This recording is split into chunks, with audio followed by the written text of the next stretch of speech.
the Messiah that the Jews are expecting, you may be aware, in Jewish rabbinic tradition there are two Messiahs. Yeah, they say Messiah ben David, the son of David. And Messiah ben Joseph.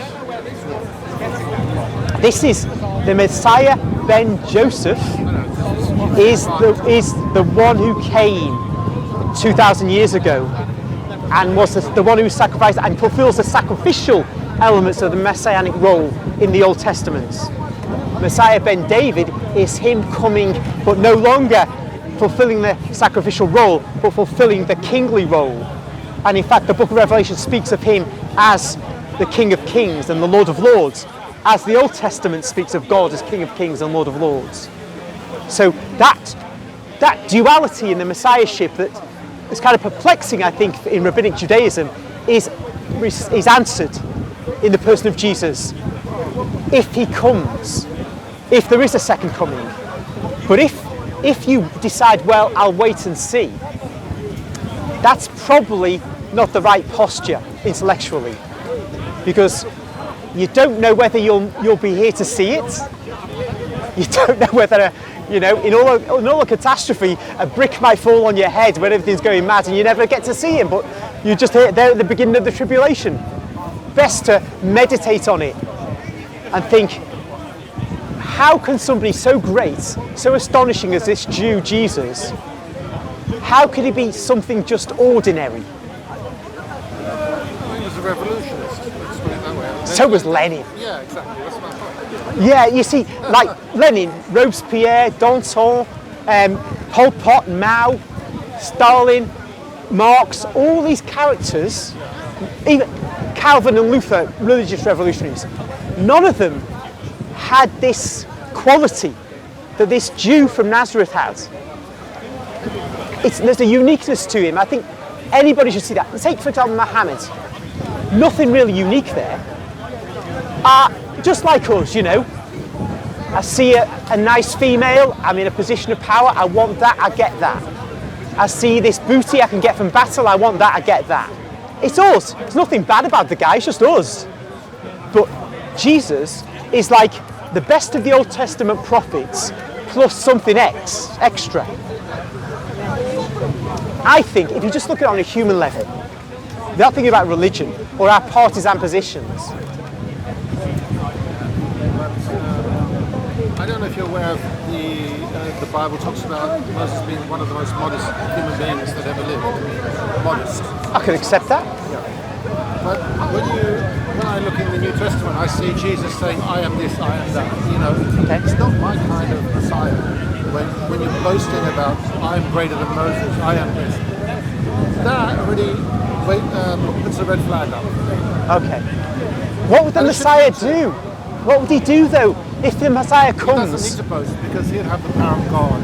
He'd have the power through God to do what he's doing. Now, say the Messiah, the Messiah that the rabbis await comes, and he works miracles, heals the sick and so on, blind eyes open, because of course these things that Jesus did were prophesied in Isaiah, so they'll be for the true Messiah to do if Jesus is not the true Messiah, and the real Messiah of the rabbis will do these things.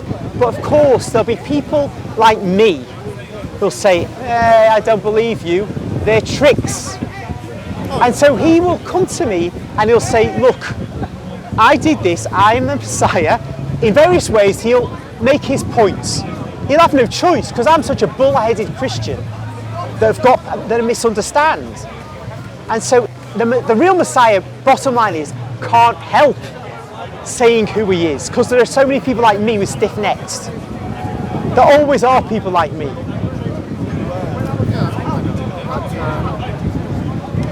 I know there's a lot of emphasis. Okay, he rose from the dead. You had another prophet, a great prophet. I think it was Elisha. He actually laid on the boy who died. Yes. And brought him back to life. Elijah. But he said, just close the doors. I don't want anyone to know about this. This is not for the public to know that I can perform a miracle. Because Elisha was given twice the prophecy of his mentor. Oh, double Elijah. portion, yeah. Double portion. So They were very humble. They were not out there to say, I'm this, I'm that. They would be very, even with the oil that kept pouring and pouring for the woman, who couldn't, I think it was the same woman. There was, I think, there was definitely a woman. Just I think get vessels, get as many vessels as you can and fill them. The moment that last vessel, the moment you ran out of a vessel, yeah, they stopped then, didn't it? Yeah. Stopped. If you had more vessels, it would have carried on. Yeah. But it was all done. Close the doors. I don't want people to know what's going on. Yeah. And then sell the oil, pay your debts, keep the rest of the money. Yeah. Okay. So there was a humble, the widow of humble Zarephath, spirit, I think. huh? Widow of Zarephath, I think that was. Yeah. Jesus mentions her. It was a very humble. The prophet had to be a very humble, modest person, otherwise he would lose his prophecy. Okay. He couldn't be a show-off. Okay. You know that. He couldn't say, I'm the way, I'm the truth, I'm the light, I'm this, I'm that. He would have lost his prophecy on the spot. Doesn't the Messiah have to say that when people are actually of bad will and resisting him? I'm talking about prophets now. Oh yeah. But you know, isn't that if you've got a Messiah and he's not being listened to, doesn't he have to make his points? Even a prophet, doesn't a prophet, for example, if a prophet is rejected. I mean, what did Moses do? He cried to God, help me. I don't know. I don't see a humbleness there in the New Testament when I read about the way Jesus interacted with. I don't see it. No. Then again, don't you see the humility if he built up a bunch of followers, not just the 12, but of course the crowds would have followed him, and that could have turned ugly if he wanted it to, because once you've got people thinking you're the boss, the next thing to do is to overthrow the leaders in Jerusalem. That would have been easy. Then you destroy the garrison of Romans, and you could take Israel, because Bar Kokhba did it quite easily. It's after that, of course, when the legions assemble and come after you. But he could have got his way, at least for a time, even on a human level. But he chose not to do that. He accepted to be put into their hands and to not defend himself and to be put to death by them. Knew it was coming, and in fact on a human level he could know it was coming. But he willingly accepted this. That's true humility, when you have the power to save yourself and to refuse to do so. Maybe he had no choice. How could he not have a choice? Bar Kokhba didn't take the choice. I'm saying that you're referring to Jesus. Yes. Maybe he didn't have a choice. They were coming, and that was the end of it. Maybe he couldn't, like he said, bring 10 legions down from heaven to save himself. Maybe he couldn't. At the point of Gethsemane, just before he was taken into captivity, at that point that's true. But what I'm talking about is during the ministry, which lasted about 3.5 years, he was building up a following in all parts of Judea and in Samaria. He could have really produced an army which could have, like Judas Maccabeus, could have swept these Romans away very easily. Of course, the Romans would have rallied and come after him, but he could have secured the entirety of the land due to his popularity.